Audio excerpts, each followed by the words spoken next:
আমরা গভীর শ্রদ্ধা প্রদান করি বিএনপির প্রতিষ্ঠাতা বহুদলীয় গণতান্ত্রিক নেতা বাংলাদেশি জাতীয়তাবাদী প্রবর্তক শহীদ রাষ্ট্রপতি জিয়াউর রহমান বীরের পক্ষে আমরা ওনার আত্মার মাগফিরাত কামনা করি। মহান রাব্বুল আলামিনের কাছে আমরা সবাই মিলে দোয়া করব আল্লাহ যেন ওনাকে প্রেম নসিব করেন, সেই সাথে দেশের প্রধান খালেদা জিয়াকে আরো সুস্থ করে দেন এবং আমাদের নেতা ভারপ্রাপ্ত চেয়ারম্যান জনাব তারেক রহমান যাতে অতি শীঘ্র বাংলাদেশে ফেরত এসে এই চলমান গণতন্ত্র পুনরুদ্ধারের আন্দোলন, সে আন্দোলনের কাঙ্ক্ষিত যে লক্ষ্য অর্থাৎ জনগণের ভোট এবং গণতন্ত্র পুনরুদ্ধার এবং জনগণ নির্বাচন করবে আগামী দিনে কারা দেশ পরিচালনার দায়িত্ব পাবে, সেই আন্দোলনের শেষ লক্ষ্যে ইনশাআল্লাহ জনাব তারেক রহমান সশরীরে আমাদের মাঝে এসে উপস্থিত হবে, নেতৃত্ব দিবে। এই তো আমরা আল্লাহ রাব্বুল আলামিনের কাছে আমরা হাতে তালি দিব না, আমরা আল্লাহর কাছে দোয়া করব আল্লাহ শহীদ রাষ্ট্রপতি জিয়াউর রহমান সহ বিগত 17 বৎসরে আরাফাত রহমান কোকো সহ আমাদের শত শত নেতাকর্মী গণতন্ত্র পুনরুদ্ধারে শহীদ হয়েছে। অনেকে হারিয়ে গেছে, অনেকে গুম হয়েছে, অনেকে পঙ্গু হয়ে গেছে। বিগত জুলাই আগস্টে সবচেয়ে বেশি শহীদ হয়েছে এবং পঙ্গু হয়েছে ছাত্র জনতার গণঅভ্যুত্থানের সময়। আমরা তাদের সবার আত্মার মাগফিরাত কামনা করি। তাদের পুনর্বাসনের জন্য আমরা আমাদের সর্বাত্মক প্রচেষ্টা অব্যাহত রাখব। বিএনপি জনগণের দল, বিএনপি জনগণের পাশে থাকার দল। জনগণের অধিকার পুনরুদ্ধারের জন্য আজকে যে গণতন্ত্র পুনরুদ্ধারের লড়াই, আগামী দিনে ইনশাআল্লাহ ডিসেম্বরের মধ্যে জাতীয় নির্বাচনের মাধ্যমে বাংলাদেশের মানুষ তাদের অধিকার প্রয়োগ করবে এবং তারা বেছে নেবে আগামী দিনে বাংলাদেশের সুশাসন পরিচালনার দায়িত্ব তাদেরকে দিবে। আপনাদের সবাইকে ধন্যবাদ। আল্লাহ হাফেজ। বাংলাদেশ জিন্দাবাদ, বাংলাদেশ জাতীয়তাবাদী দল জিন্দাবাদ, শহীদ জিয়াউর রহমান, দেশের বেগম খালেদা জিয়া জিন্দাবাদ, জনাব তারেক রহমান জিন্দাবাদ, ধানমন্ডি থানা বিএনপি অঙ্গসংঘ শুভ জিন্দাবাদ।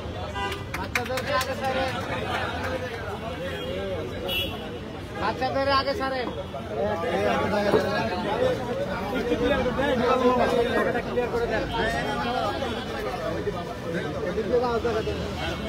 আরেকটু পিছনে যাবো, আরেকটু পিছনে যাবো। সিরিয়াল করে দাঁড়ান, সিরিয়াল করে এই পাশে দাঁড়ান। আমি আছি আমাদের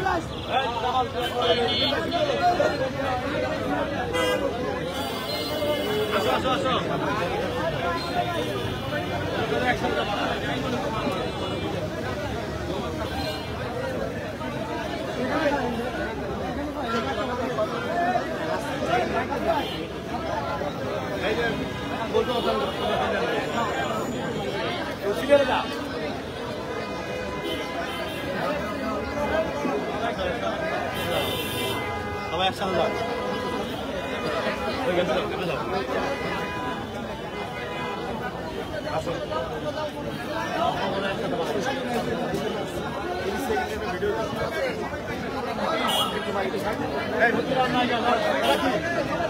একসাথে যাও।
ভাই রঞ্জল ভাই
Hey,